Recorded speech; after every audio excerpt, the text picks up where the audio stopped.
Olá, sejam bem-vindos à nossa aula de Origem e Evolução das Plantas.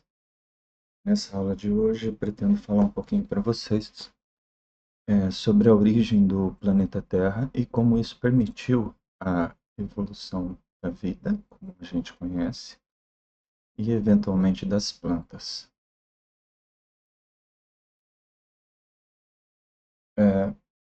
O principal objetivo dessa aula é mostrar para vocês que as plantas, como a gente conhece, o formato delas, o jeito de elas funcionarem, só é possível por causa da Terra, dos nutrientes minerais, da distância do Sol, do tamanho da Terra, da presença da Lua, da quantidade de água, enfim, de uma série de condições que criaram o cenário original para a vida surgir. Para a gente entender essas coisas, então, com o entendimento dessas coisas, a gente vai conseguir entender melhor as plantas, ao saber também quais são os parâmetros importantes para o funcionamento das plantas. Quais os fatores que condicionam o funcionamento da vida e das plantas, por assim dizer. Então, isso vai ajudar a gente a saber melhor o que é importante para as plantas. Então, eu vou mostrar para vocês um pouquinho sobre a evolução da Terra e da vida na Terra. Falar bastantinho sobre os seres fotossintetizantes, que acabaram dando origem às plantas, e com isso citar alguns fatores importantes que condicionaram o surgimento das plantas. E, ao mesmo tempo, como que essas relações ambientais eh, promoveram a evolução das plantas e, ao mesmo tempo, promoveram mudanças radicais no planeta. Inicialmente, vamos falar um pouquinho sobre a origem do Sistema Solar. O nosso sistema solar se formou a partir de uma nebulosa que havia antes do Sol. Essa é a teoria mais aceita hoje. Nessa nebulosa teria uma estrela, tipo uma supernova, teria explodido e com isso, né, dado início à formação do nosso sistema solar atual. Né? Essa explosão da supernova criou as condições, então, para a formação do nosso sistema solar. É bem interessante, se vocês perceberem, que são alguns aspectos. Primeiro, a composição do planeta Terra é rica em alguns elementos pesados. Tem muitos elementos da tabela periódica e todos os elementos da tabela periódica essencialmente são produzidos no interior de estrelas. Então, como que eles vieram aparecer aqui na Terra? A explicação é uma estrela que havia antes do Sol explodiu e distribuiu esse material aqui na região do Sistema Solar. E a gente tem algumas coisas interessantes no próprio formato do Sistema Solar que ajudam a entender melhor isso. Por exemplo, os planetas todos giram na mesma direção e eles são distribuídos num plano. Então, a distribuição dos planetas é como se fosse um disco, né, em volta do Sistema Solar, com todos eles girando na mesma direção. Então, isso contribui para a ideia que a origem é comum. Uma nebulosa formada talvez pela explosão de uma estrela que deu origem ao Sistema Solar. Conforme essa poeira cósmica que foi distribuída nessa nebulosa foi se juntando, foi formando os planetas e há cerca de 4,5 bilhões de anos a gente já tinha, segundo as teorias evolutivas do planeta, né, a gente já tinha um planeta reconhecível como tal, mas ainda estéril. Esse planeta só pôde ser, segundo algumas teorias, vocês vão ver o material que eu coloquei no Moodle, só foi possível desenvolver a vida em torno de 3,9 bilhões de anos, quando acabou o aquecimento dos grandes meteoros. Há cerca de 3,9 bilhões de anos, então, a gente tem o começo das condições necessárias para o surgimento da vida, inclusive presença de água no estado líquido. Água no estado líquido é uma condição essencial, porque, na verdade, quando a gente fala água no estado líquido, a gente está falando de dois fatores. Um é a presença da substância água, H2O, que é essencial. A vida necessita de uma enorme quantidade de água. A água é a substância da vida. A vida surgiu na água, depende da água, só funciona na água. E o fato de estar abaixo de 100 graus, ou seja, no estado líquido, é o outro fator. A vida, como a gente conhece, é dependente de moléculas orgânicas, derivados de carbono, aminoácidos, e material genético também. E esses materiais não funcionam perto de 100 graus, acima de 100 graus. Então a vida só é possível abaixo de 100 graus Celsius e acima de zero. Porque, de novo, não funciona não funciona abaixo de zero. A vida não funciona abaixo de zero. Pois bem, mas no início da formação do planeta, a gente tinha que, com o aquecimento, a Terra era muito quente. E demorou muito tempo para esfriar, muitos milhões de anos, para esfriar e criar a crosta terrestre, que é uma fina camada de rocha que flutua no magma, como é hoje. E a partir dessa formação, então, começa a haver o acúmulo de água superficial que formou os oceanos rasos que deram origem à vida. E o ambiente, no início da formação da vida, era muito diferente do que é hoje. Bom, essa rocha aqui, ó, esse pedaço de rocha, vem de um artigo científico, né, que mostra os primeiros sinais, as primeiras evidências de água no estado líquido. E aqui a gente vê um com 4,4 bilhões de anos. Então, as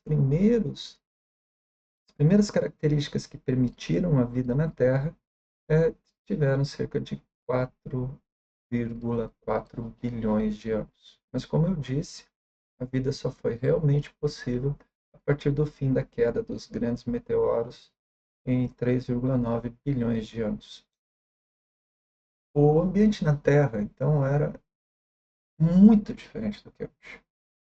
Então, tem muito CO2, muita nuvem, muito vapor de água na atmosfera, a ausência de oxigênio livre, é muito importante ressaltar. Então, nem na água, nem no ar tem oxigênio livre, oxigênio gasoso. Muita luz ultravioleta, porque também, se não tinha oxigênio, não tinha camada de ozônio, então a radiação ultravioleta chega até embaixo na Terra. Muito vulcanismo, né? Lembra que as placas ainda são muito finas, as placas tectônicas, e com isso tem muita liberação de material para a atmosfera. Esses materiais liberados pelo vulcanismo são muito ricos em enxofre, fósforo e outros materiais. E com isso formaram as condições básicas para a vida. Né? Pressupõe-se que nesse ambiente, nessas condições, começa a haver a formação de compostos orgânicos, como aminoácidos e bases nitrogenadas, muito rápido. Muito rápido. Coisa de dias, num ambiente desses, já começa a aparecer aminoácidos. E esses aminoácidos, esses materiais, então, foram se acumulando e tal, e num ambiente redutor, como aqui, né, levemente redutor, ou seja, sem oxigênio livre, há uma tendência em que esses aminoácidos comecem a concrescer e formar moléculas maiores, tipo proteínas, ou essas bases nitrogenadas também começam a formar moléculas compridas, né, mais compridas, talvez inclusive semelhantes ou parecidas com sequências de RNA, mas claro, sem codificação, porque aqui a gente ainda está falando em pré-vida. Tá? Mas dá para ver que as moléculas necessárias para começar o processo, como os aminoácidos, bases nitrogenadas, possivelmente moléculas derivadas de fosfato, estavam presentes em quantidade. Isso foi demonstrado por um experimento, talvez o mais famoso da história, que é o experimento de Miller, em que ele mostrou em 53, um aluno de doutorado, mostrou em 53 que ele fez a simulação desse ambiente primordial, né? Uma esfera de mais ou menos 1 metro de diâmetro. Então, muito vapor de água, a ausência de oxigênio, descargas elétricas, presença de amônia e tal. Ele mostrou que em 24 horas já havia presença de aminoácidos. Então vejam, isso aí é um pequeno equipamento em escala de laboratório que produziu aminoácidos em um dia. Aí eu convido vocês a pensarem o que foi produzido no planeta em milhões de anos, durante uma superfície enorme do planeta, durante milhões de anos, o que foi produzido de aminoácidos, bases nitrogenadas. Tá? Isso é bem interessante. Bom, mas isso ainda não é vida, isso é produção de matéria orgânica de forma abiótica. Tá? E o próximo passo, transformação disso para um ser capaz de se autorreproduzir, né, que tem toda a estrutura, o equipamento para se reproduzir, ainda tem um passo grande. E para a gente entender como que ocorreu essa transição do inorgânico para o vivo, a gente precisa entender exatamente o conceito de vida. E, na verdade, as duas coisas fazem a gente entender melhor. Eventualmente, né, alguma dessas estruturas, provavelmente de cadeia simples, como um RNA, conseguiu melhorar, melhorar um processo de ligação, ou seja, uma espécie de RNA autocatalítico. Esse RNA teria melhorado essa conexão e, com isso, produzido cópias de si mesmo. Uma vez que uma cadeia com algo parecido com RNA seja capaz de fazer cópias de si mesmo, essa possibilidade ela começa a melhorar de forma exponencial, muito rápido. E em poucos dias, semanas, meses, essa habilidade, essa melhora na capacidade de agregar aminoácidos e replicar-se aumenta. E a gente pode, talvez, ver isso como um ser vivo ou um esboço de um ser vivo. Uma cadeia de RNA que é capaz de facilitar o seu processo de replicagem. Então, seria a essência básica do ser vivo. E, é claro, a partir dos recursos ambientais, a vida vai proliferando, os mais fortes persistem, os mais fracos morrem e a vida segue. E vai evoluindo e se adaptando a novos desafios. Né? E, claro, procurando, à medida do possível, aproveitar as condições do meio ambiente. Essas condições básicas, então, para a existência da vida, como eu até já comentei alguma coisa, são água, de preferência, assim, o ótimo hotspot vai ser algo em torno de 35 graus, perto de 35. 15 graus a mais, 15 graus a menos. Né, temperatura adequada, né? Como eu falei, nem muito quente, nem muito frio, faz 35 graus. Disponibilidade de água e nutrientes.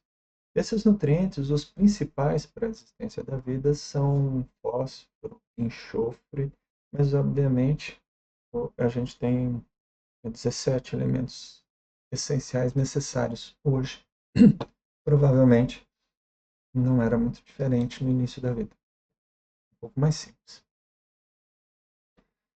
Bom, então a vida surgiu como moléculas capazes de se multiplicar e se alimentar daquele caldo primordial formado por a matéria orgânica, e a partir desse caldo primordial, então, gerar os seus descendentes.